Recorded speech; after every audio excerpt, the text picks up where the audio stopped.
आपके समक्ष में 5 प्रमुख बिंदु को रखा है। पहला बिंदु ये है कि कांग्रेस पार्टी आगामी 15 तारीख से पूरे बिहार में न्याय संवाद की श्रृंखला शुरू करनी जा रही है। और यह जो न्याय संवाद की श्रृंखला है, इसमें हमारा सबसे पहला विषय जो है वो शिक्षा का सवाल है। इसी तरह से नौकरी का सवाल, भागीदारी का सवाल और समाज के जो अलग अलग सेक्शन के लोग हैं उनके बीच में कांग्रेस पार्टी जाएगी, उनके साथ संवाद करेगी, उनके दुख तकलीफ को सुनेगी और उसी के आधार पर हम न्याय पत्र तैयार करेंगे।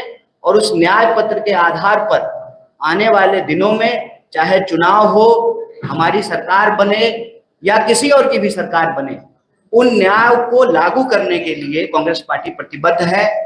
इसी सोच के साथ, इसी संकल्प के साथ आगामी 15 तारीख को नेता प्रतिपक्ष श्री राहुल गांधी जी बिहार आ रहे हैं।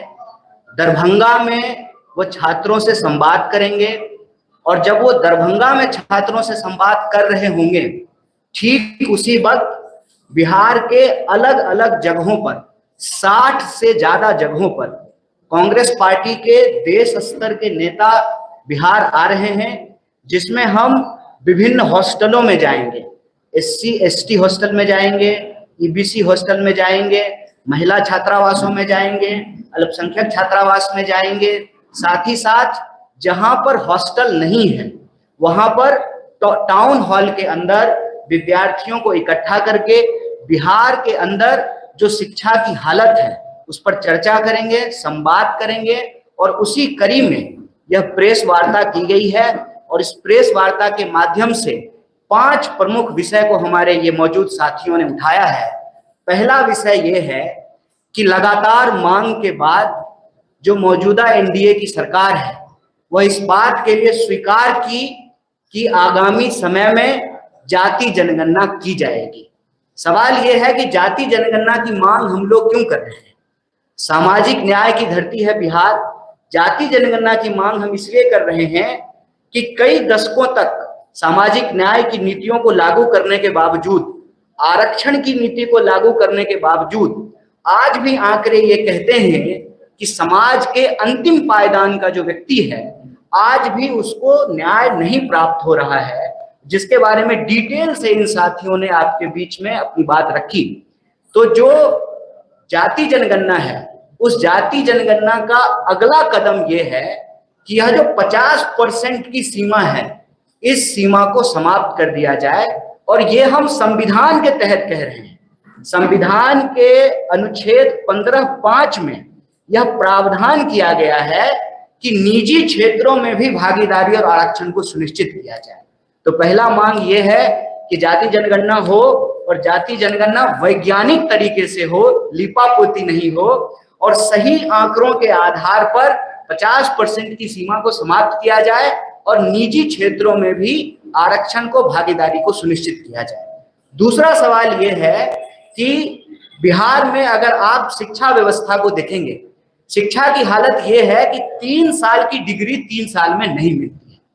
प्रश्न यह है कि जब पूरे देश में 3 साल की डिग्री 3 साल में मिलती है तो बिहार में 3 साल की डिग्री 5 साल और 7 साल में क्यों मिलता है?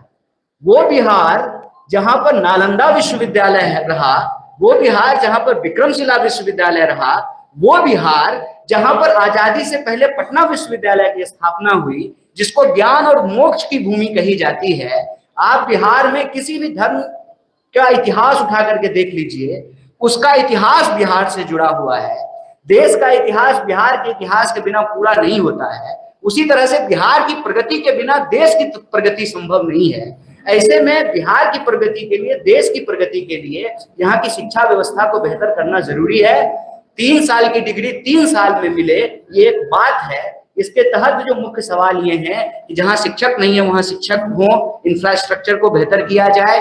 KG से PG तक सरकार का फैसला है कि SC ST OBC, पिछड़ा, अति पिछड़ा और सभी वर्ग की महिलाओं के लिए KG से PG तक फ्री एजुकेशन है। तो ये अलग अलग कॉलेज में अलग अलग फीस कैसे लिया जा रहा है, अलग अलग यूनिवर्सिटी में अलग अलग फीस कैसे लिया जा रहा है, अलग अलग कोर्स के नाम पे अलग अलग फीस कैसे लिया जा रहा है। आप बीएड का फीस उठा करके देख लीजिए, आप बीबीए का फीस उठा करके देख लीजिए, आप मास कॉम का फीस उठा करके देख लीजिए। तो जब सरकार का फैसला है कि सरकारी संस्थानों में केजी से पीजी तक शिक्षा मुफ्त होगी, तो इसको लागू क्यों नहीं किया जा रहा है? बिहार में प्लेसमेंट सेल को क्यों नहीं लागू किया जा रहा है? बार बार क्यों पेपर लीक हो रहा है? रोजगार का जो सवाल है, 4 लाख 4.5 लाख से ज्यादा पोस्ट खाली है, उन पोस्ट को क्यों नहीं भरा जा रहा है?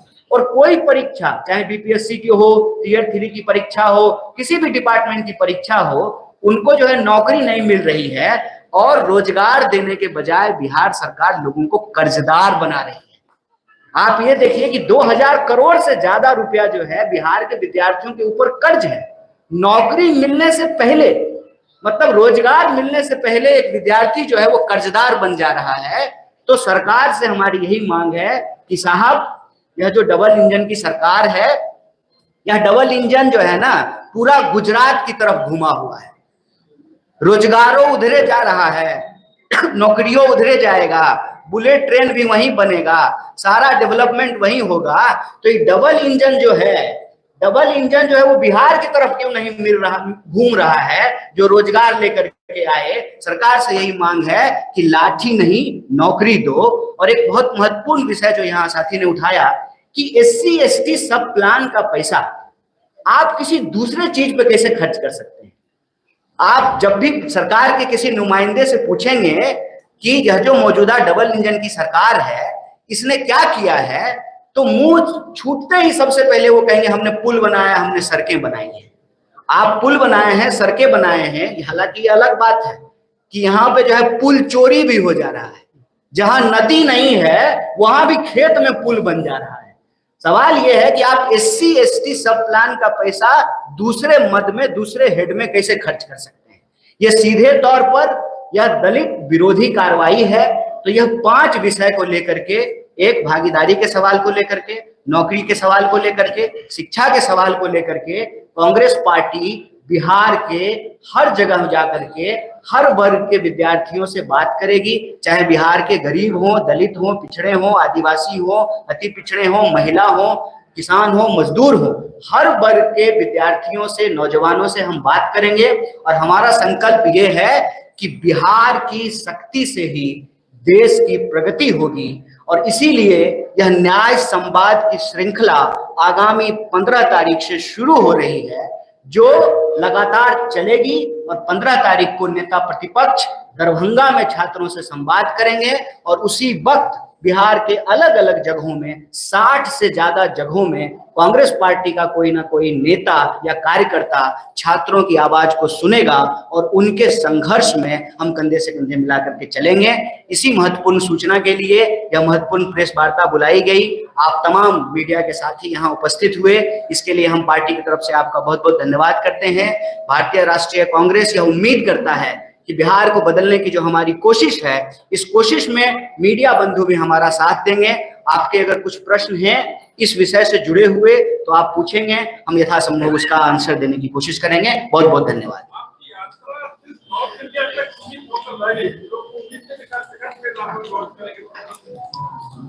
हमारी यात्रा जो पलायन रोको नौकरी दो यात्रा थी, उस वक्त ही हमने कहा था कि हम अलग अलग तरीके से लोगों से जुड़ने का काम करेंगे। वह जो यात्रा शुरू हुई है उसी का अगला पड़ाव ये है कि अब हम पद यात्रा करने की बजाय अलग अलग जिलों में, अलग अलग हॉस्टलों में, अलग अलग ब्लॉकों में जाएंगे और वही शिक्षा, नौकरी और भागीदारी के सवाल पर लोगों से संवाद करेंगे। तो यह जो सतत संघर्ष है उसी का अगला पड़ाव है। आप तो इतना यात्रा कर रहे हैं, आप इससे पहले भी यात्रा कर चुके थे, अब भी यात्रा कर रहे हैं, क्या पहले का जो यात्रा है वो फ्लॉप हो रहा है या फिर से आप लोग चेंज कर रहे हैं, तो अब इस तरीके से करेंगे, पद यात्रा नहीं करेंगे, अब लोगों से मिलते वहां जाएंगे, तो क्या फ्लॉप हुआ है? नहीं, फ्लॉप कोई सिनेमा थोड़ी है, संघर्ष है। फ्लॉप और एक दिन का जवाब दे, फ्लॉप और हिट का कोई बात नहीं है, संघर्ष है, संघर्ष सतत होना चाहिए। पलायन रोको नौकरी दो यात्रा जो है वो कल्मिनेट हुई बिहार में, 16 जिलों में हम लोग गए थे। बाकी जो क्षेत्र छूटे हैं, यह जो न्याय संवाद है इसके माध्यम से हम लोग जाएंगे और हर वर्ग, हर जाति, हर वर्ग, किसी को नहीं छोड़ेंगे, सबके साथ जो है हम लोग संवाद करेंगे। और वह जो संघर्ष में जो सवाल हम लोगों ने कलेक्ट किया लोगों से, उसी के आधार पे अभी देखिए अलग अलग वर्ग का प्रतिनिधित्व करने वाले लोगों ने उस बात को यहाँ रखा है और लगातार लोगों से संवाद करके यह जो संघर्ष की प्रक्रिया है उसको आगे बढ़ाएंगे और हमारा संकल्प ये है कि न्याय सुनिश्चित होने तक यह यात्रा जारी रहेगी। आपकी सक्रियता से सबसे ज्यादा परेशानी तो महागठबंधन के नेताओं को है, तेजस्वी यादव को ज्यादा। नहीं, किसी को कोई दिक्कत नहीं है, ये हम सबका सामूहिक प्रयास है।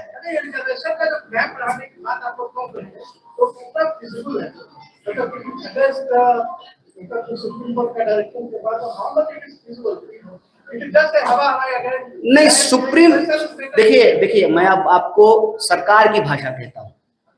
अभी जो मौजूदा एनडीए की सरकार है उसके कई मंत्रियों ने कहा, ये मैं नहीं बोल रहा हूं, सरकार कह रही है कि कानून बनाने का काम विधायिका का है।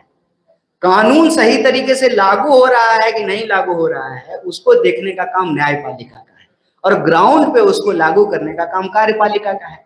तो कानून अगर 50% की सीमा भी जो तय हुई है वह तो विधायिका से ही तय हुई।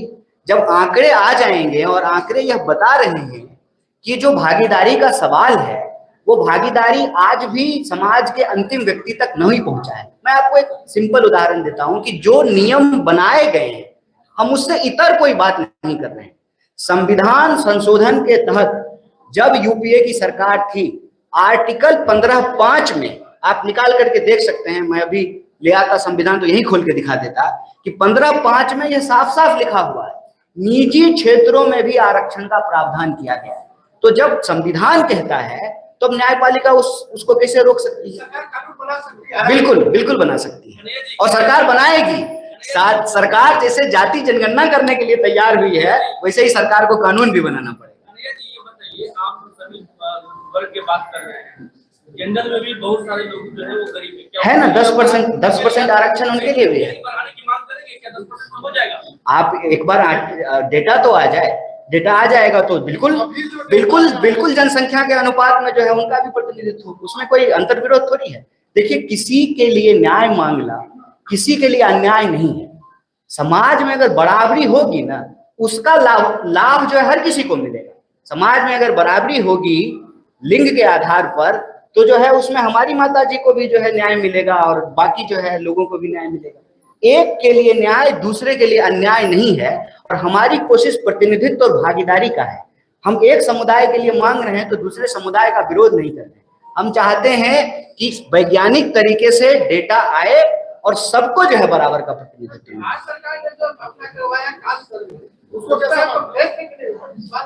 देखिए, जो भी प्रयास हो रहे हैं सबके लिए, सबको जो है हर कदम जो है वो मंजिल की ओर इम्पोर्टेंट है, चाहे वो कदम छोटा हो या बड़ा हो। वैज्ञानिक तरीके से करने का मतलब ये है कि जो तेलंगाना मॉडल है उसमें खास बात ये है कि उसका जब क्वेश्चनायर आप देखेंगे तो उसमें हर तरह का सवाल पूछा गया है कि आपके पास पक्का मकान है कि नहीं है, 2 व्हीलर है कि 4 व्हीलर है, टोटल आमदनी कितनी है। तो वो एक तरीके से डिटेल सोशल और इकोनॉमिक सर्वे है। तभी पता चल पाएगा कि किस समाज के भीतर, कई बार क्या होता है ना कि एक परसेप्शन होता है कि ये समाज में जो है सब अच्छे ही लोग हैं, सब जो है अमीर लोग ही हैं, लेकिन गरीब और पिछड़ा जो है वहां भी हो सकता है। तो हम उसमें सिंपल एक बात कह रहे हैं कि वैज्ञानिक तरीके से, वस्तुनिष्ठ तरीके से, ऑब्जेक्टिव तरीके से उसका सर्वे हो ताकि कोई भी व्यक्ति जो है वो वंचित ना रह जाए। सर, लैंड रिफॉर्मिंग की बात होगा क्या? अच्छा, वो अभी बात का विषय है। और कोई प्रश्न नहीं है जी?